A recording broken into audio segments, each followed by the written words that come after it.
All right. I think There you, okay, yeah. we Nobody's there are. yet anyway.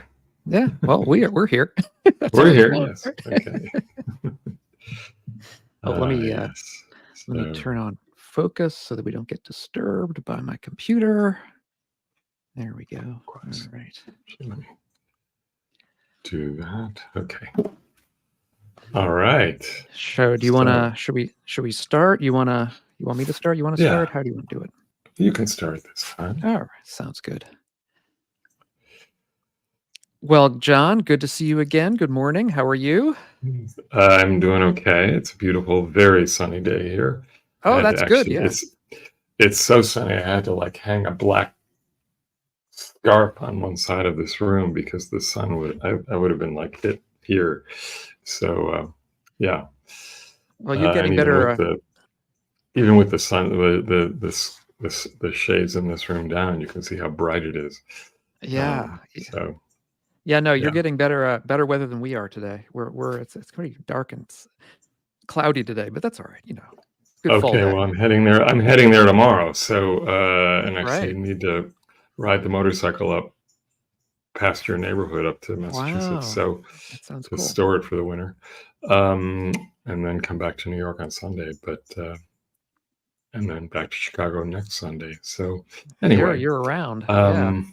yeah, this is the week of moving. I mean, the week of moving around. Yeah. No more moving, please. Yeah. Yeah, please. Yeah. Literal. Yeah. Okay. Anyway, should we get started and start this podcast? Yeah, Or did we do that already? We just did that. We already started it, but we're okay. We got to start the podcast. Confused. Yes. Yes. So the topic for today, conceit. Mana. Yeah. Yeah, conceit.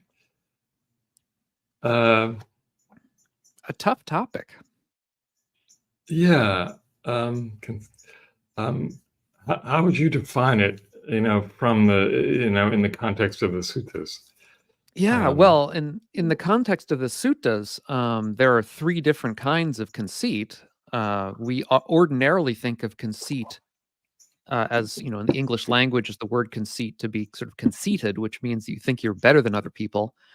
But conceit in Buddhism is a little more complicated than that and a little broader, in the sense that it sort of involves a conception, which is where the word conceit comes from, a conception of the self. And so that can involve this idea that we are better than other people, but it can also involve the idea that we're worse than other people, or indeed, which is surprising, I think, the idea that we're the same as other people. All of these are kinds of conceit. That is the sort of comparing mind. And the Buddha says that this conceit does not completely evaporate from us until enlightenment. So it's one of the final fetters, higher fetters. So what this I think key us into is that this is a deep problem, and not one that we should expect to just sort of get rid of tomorrow by snapping our fingers. Yeah, and the problem with conceit of self, whether one sees one as better than or worse than or the same as, is the conceit of self then can extend well beyond the self, into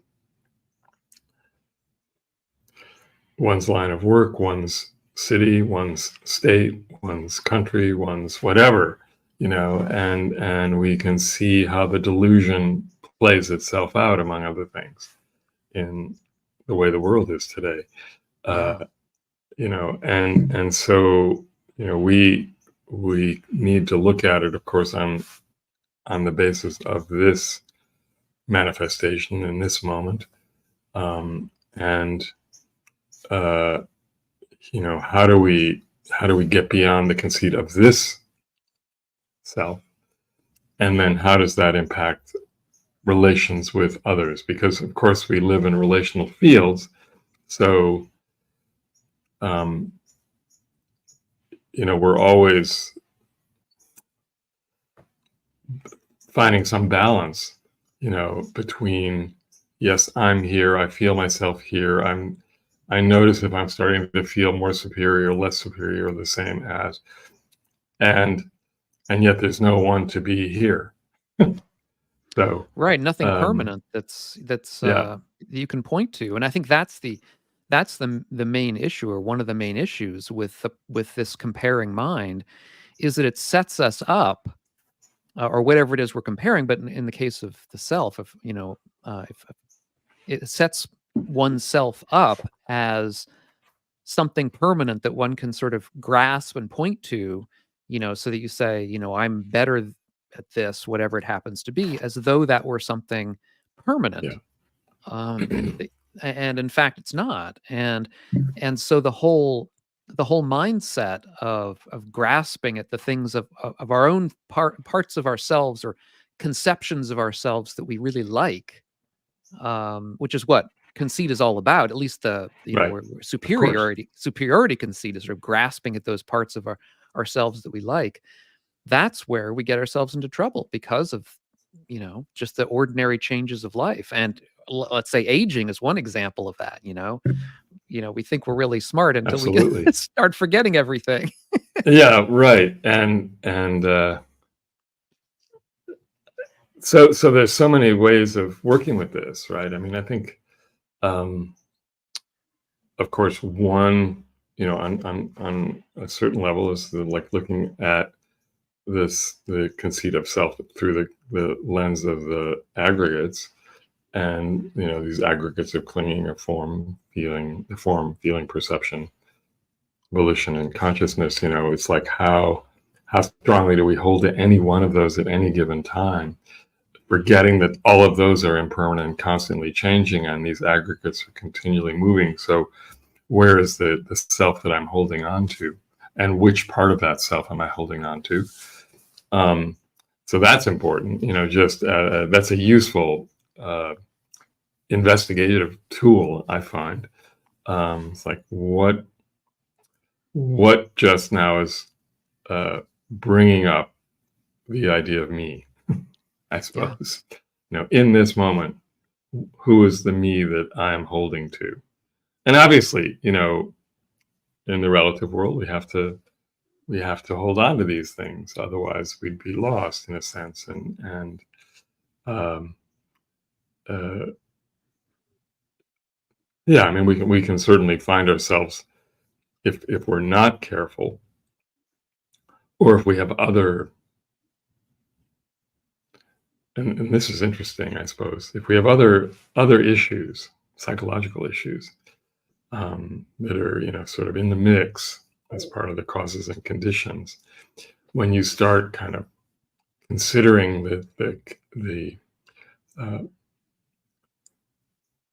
when you start really exploring that deeply, right, and just the normal sensations in the body, and how this body is constantly changing, and where is the me that I'm holding on to? And if I let go of that completely, I can obviously find myself in a pretty dangerous place.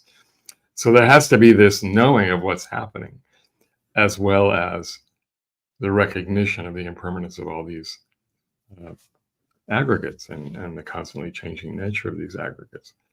Well, and Um, also the comparing mind is not just about the internal experience of yourself, but it's right, the sort of comparison, this implicit or explicit comparison of yourself with your conception of what other people are like, which of course right, is not necessarily what they actually are like. I mean, either we may think we're great, but we may not realize how great other people are, right? Or the opposite. We may think of ourselves, denigrate ourselves, denigrate our own capabilities.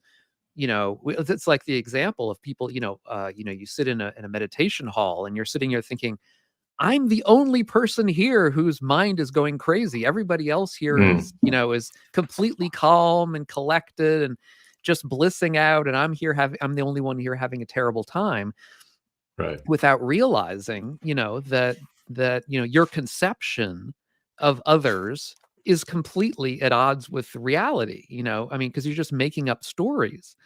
And so, I mean, it works on so many different levels. This misconception, and the way that a conceit like this can can get in the way, because we're really, when we're involved in thinking of ourselves as better or worse or whatever, we're just involved with our conceptions of the way the world is, and getting out of, in that sense, getting out of the immediate experience of what's going on right here in our own practice, but sort of thinking of what other people's practices must be like, which one of the Buddhas, Right. in general, that's not a really good way to to approach the world. Don't worry about other people. Right. On the flip side of that is, looked at from the frame of the aggregates, or just looked at um, from thinking about anybody else's life. Anybody, it's like we all, find ourselves in a comparing way, one way or the other, and then we realize, oh yeah, at the same time, you know, these people have parents, and they have their own problems and they have whatever, and we forget that at times. And so we're comparing ourselves in this moment to someone else as they may be appearing in this moment. And that gets in the way of so many other, it gets in the way of possibility of often of loving kindness, of compassion, because we're stuck in our own self-view in relationship to others. And 2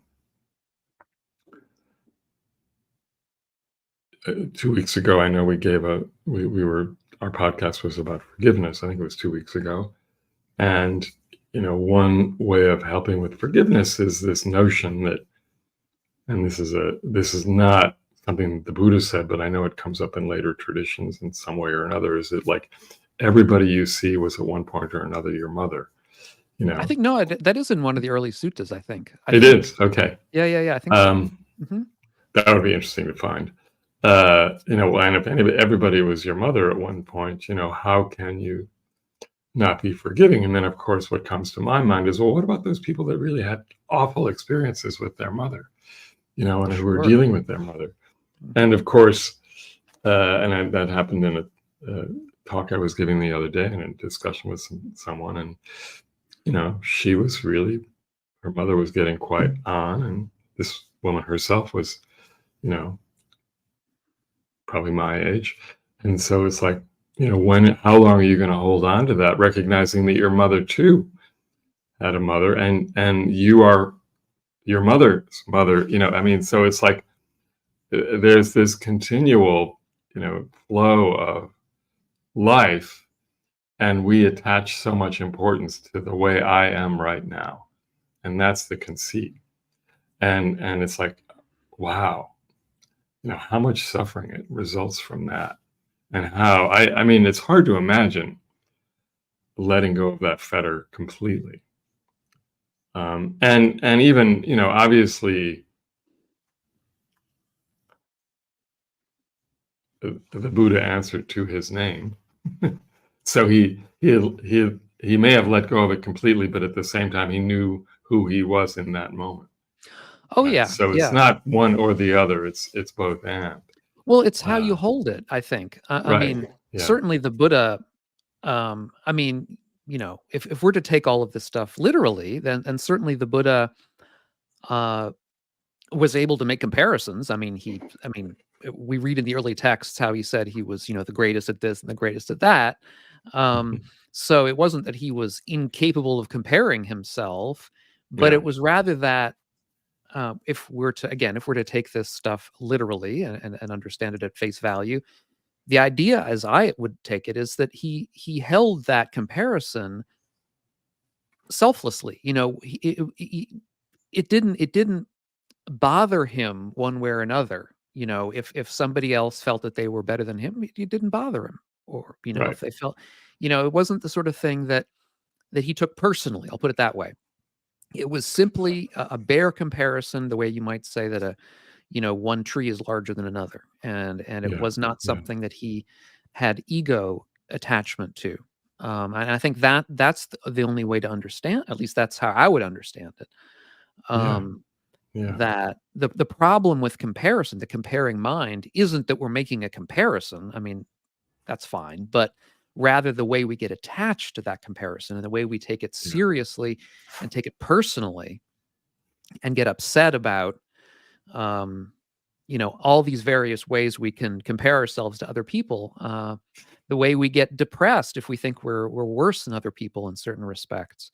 The way we get egotistical, the way when we think we're better than other people. The way we may get um, lackadaisical if we think we're the same as other people. Well, and it's so interesting, like when you are put in some position, where you clearly, are either the authority or the person in charge or whatever, and depending on one's nature, I suppose, just for lack of a better word, if someone then says, "Oh, you were so great at what you just did," and all of that, and this is, uh, like in a sense, idolization, right? And in one way or another, now it's possible. Of course, many people can really get puffed up by that and take it really seriously, and then walk around as if they're so important, right? Until somebody shoots them down in some way or another, and then it's like, oh God, And so it's like, it's really interesting, and to see how quickly that happens. Worldly And wins. yeah, and I mean, I remember kind of confronting that just in the way, when I teach sometimes, and someone will say how wonderful it was, and it's like, oh, okay, thank you. It's like, thank you, uh, and just like immediately, I mean, appreciate the thought and let it go. That can be helpful at times. Now, the other thing that's interesting is when you're feeling particularly low, right? And then somebody does that, it's like, oh, right. And it's true. It is the worldly wins. How easily we could come out of a kind of low point when somebody boosts our ego in some way. Yeah. And so we can get attached so many different ways. But I do want to kind of explore a bit this notion of taking it beyond the individual and the individual relationship into sort of a broader context, because we can see it playing out in politics all the time, of course. And it was very interesting, like, to compare the two debates, because oddly, as much as one may not like one of the vice presidential candidates over the other, there was at least a kind of there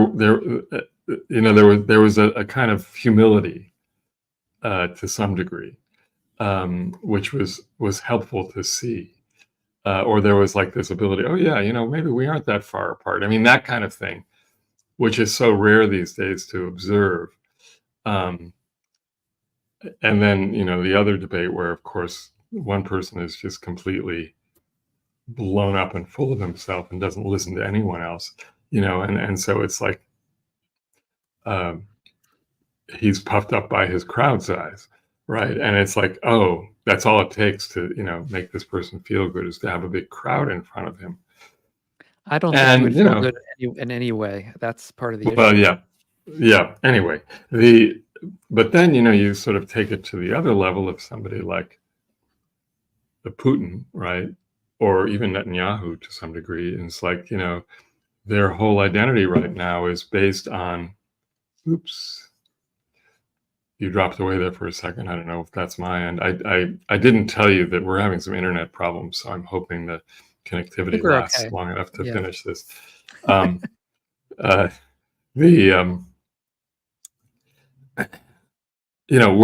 their identity right now is based on victory, right? Yeah. And how many hundreds of thousands of people are suffering as a result of their need to prove something. And and the identity of a country or the identity of a group. Um, and yes, those identities are important uh, to a point. Uh, you know, and it's come up a lot in the last couple of decades around white awareness or racial identities. And when someone says, "Oh, I'm beyond that," well, are they really? And um, one needs to identify in a way that's healthy, and then at the same time, on an absolute level, fine. But you can't just go there. We have to, Yeah. like, You have to and interrogate so it. You have to be aware of it, and yeah, that being aware yeah, of it, in order to overcome it, you have to investigate it and become aware of it and see how it really absolutely, works. yeah. And you can't just sort of, jump over that to the other side. I mean, basically, when people claim to be jumping over these kinds of identities, what they're Look really out. doing is what is it? A spiritual Yeah, bypassing. Basically, it's a kind of bypassing, exactly, and exactly. it's a So it takes some work. oh It takes some yeah, investigation, and it like a takes real work. lifetime of work. Yeah, yeah. And it's like everything else. It starts with recognition that there is this here, Yeah. and that what am I holding to, and what can I let go of in a healthy way, and recognizing, uh, yes, I have these uh, conceits. Um, I see them, I know them, I can bring them in when they're useful and let them go when they're not. Um, and if those conceits, of course, lead to action which is not wholesome, you know, then there's something to look at there. Uh, Yeah. Now, I mean, interestingly, there's a sutta where Ananda talks about the skillful use of conceit. There he talks about the skillful use of some of these kinds of troublesome mental states, and he talks about how we can make use of conceit by when we see somebody else who's practicing well to say, why can't I do what they're doing? And but using that kind of impetus to our own effort, that can increase our effort and then increase our mm, ability along the path. And I thought that was an interesting kind of awareness that, conceit can have its uses in this kind of limited way, where we, look to others to spur ourselves on, you know, inspiration. yeah, Yeah. Yeah. inspiration, because it is a kind of comparison that we're making in that case. But in that case, I think it's a relatively healthy one, so long as we see it, for what it is. Yeah. I suppose to some degree, it's also the recognition, well, if this person can do it, then so can I, Right. obviously, because this person is really no different than me. Right. Yeah. Yeah. And, that's an important thing to recall, even though one person's IQ may be higher than the other, that there's still an awareness and an ability to sort of change Mhm. and improve. And um, yeah, it's a really interesting place of an important place of investigation. um, Yeah, and I mean, even this awareness you say of the awareness that I'm just like them, and so I should be able to do what they're doing, is also in its way a kind of conceit of that we're all the same.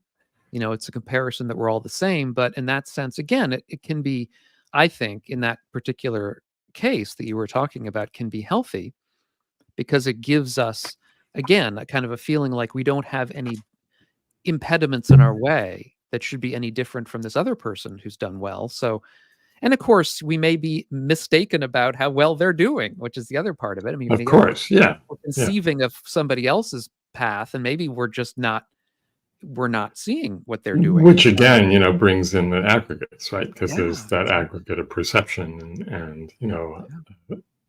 So we look at somebody and we have a feeling of uh, unpleasantness because I'm not as good as that person, or that's the perception that we're basing, that kind of coming along with that. And then there are all the thoughts that go with that, which are also ego driven, or at least, related to the me, until you recognize, oh, wait a minute, actually, none of that is really true. Yeah.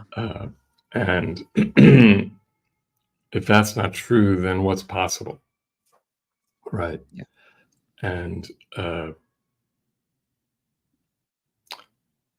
so that's a really interesting, uh, for me anyway, it's a very useful recollection that in letting go of this conceit of self, what is possible? What is the potential that arises from that? Yeah. In other words, how is that conceit of self actually blocking any sort of movement beyond a Yeah. certain level? And to what extent is that conceit of self based upon misperceptions, both of Right, myself and of whoever else I'm comparing myself to?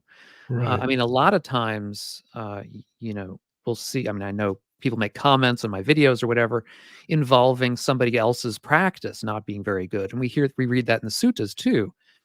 Monks, complaining about somebody right, else's right. practice, um, and the response is always, worry about your own practice. And the reason that that's a good response is that you don't know what's going on in somebody else's Of mind. course not. Yeah, I mean, yeah, they may, and this is one of the cases. I think there's some cases from like a John Cha's uh, talks, about somebody who's acting up, in the meditation hall or whatever, snoring or making noise or whatever, but they're actually, a really, really, really advanced person, but you're just not aware of that because you're just seeing the outside forms. So I mean, it goes both ways, yeah. Of course, of course. um, Yeah, that's great. and and also in politics, when you're talking about politics, is we're all the time comparing ourselves to the people on the other side, those guys, uh, and thinking of ourselves, as Yeah, better in various respects. And right. It's how much tribal of that is mentality. Yeah, how much of that is true, and how much of that is just a misconception because we're not seeing, certain aspects of I mean, of course, the way we frame it, we're always framing ourselves as being better. But I mean, or for all right. we or right, yeah, Yeah, exactly. yeah, And to what extent are we yeah, missing part of the picture? And I think we have to always be open to that. yeah, yeah. And it's particularly hard these days Yeah. because it just seems so obvious. It's like, and Yeah. yet, And yeah, clearly, yeah, we're missing something. something. Yeah. Um, and so, yeah, yeah. Um, it was, uh, one of the things that came. It almost always comes up to me when I'm on retreat, especially a long retreat. And I always remember this when the last retreat I was on with Ajahn Suchito, and he said, take advantage of this time to let go of being anyone, uh, or becoming anyone. And so, what inevitably happens on a retreat, where you're not talking to others, but you're seeing others and you're being with others, is that you create stories about the other, uh, and until you also recognize, oh, and that's stories are being made up about you too, and it's like, oh, right, okay. So it's like, we're constantly like trying to like create conceit around other. In other words, it's like we're always needing to like have some form of uh, comparison, or uh, and even like when you have a what do they call it, a Vipassana romance, where you fall in love with somebody on a retreat that you've never talked to. You're just falling in love with the physical form, and maybe the way the person carries themselves or whatever it is. There's something that you've fallen in love with, and then you create this whole life between you and that other person. And then the retreat ends, and either the person starts to speak and you really can't stand that person's voice, or you realize that person is engaged or married or has 3 kids, whatever it is, and it's like They're not the person you thought they were. Yeah, and so neither are you, and you've changed anyway in those last few weeks, so it's like it's really quite hilarious at times. And if we treat that conceit lightly, then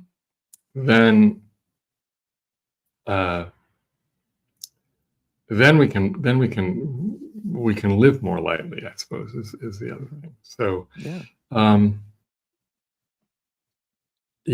so this is an important place of exploration, and I encourage people always to sort of just as some level of suffering arises, like, well, what's really going on here? What am I holding to? What am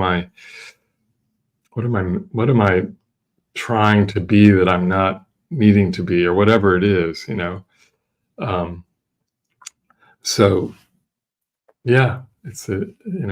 it's a fetter, and it's a fetter that can be worked with and used and let go of at some point, I guess. Let me know if it ever happens to you completely. I certainly will.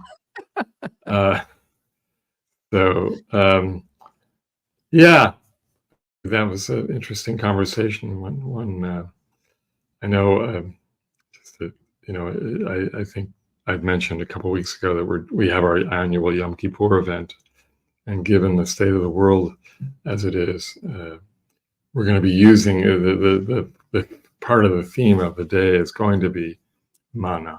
It's going to be conceit, and how that conceit of self and that conceit of others and everything else, has really created the world we're in right now in not a very healthy way. Yeah. And, how can that be? Where do we start? Essentially. Yeah. So, and part of the conceit of self is the need always for caffeine. Well, not a need, but a desire, or I had to skip it this morning because I had a blood test, a routine. Oh, yes. Okay. Yes. I had to. Well, I could have probably had black coffee, but I just decided I would wait. Right. So that was smart. Okay. But it was. I was waiting for it, just like, oh, there's the coffee. And that's okay. Everybody listening can help us to indulge in our conceit of coffee. I don't know if we have a conceit of coffee, but in any event, I don't know if that works, but yeah, desire for coffee, comparing ourselves to caffeine and waking up. Okay, there you go. Okay, I don't know exactly. And that was an interesting connection. But yes, it does support the show and helps us stay up and active. And so you can go to diggingthedharma.com and buy us some coffee. Leave some comments, please. Yeah. I almost prefer the comments would also be a gift. So it's nice to know. We know people are listening. We just want to know how people are responding. Yeah, we had some comments on our video, actually, which was nice, over on YouTube. So that can also happen. Oh, I may have missed those. Yes, but yes, that's another place. And I don't know that we're going to be here next week because I'm going to be in New York, kind of doing a lot of different things. So we'll take a gap week, and we'll post. Yeah, we'll post in advance of when our next video is coming out, or live stream, I should say. Yep. Right. For people who want to watch. Okay, friends. So thanks for listening and viewing, and however you're taking this in, and keep digging the Dharma. Keep digging the Dharma. Thanks, all right. See you later, Doug.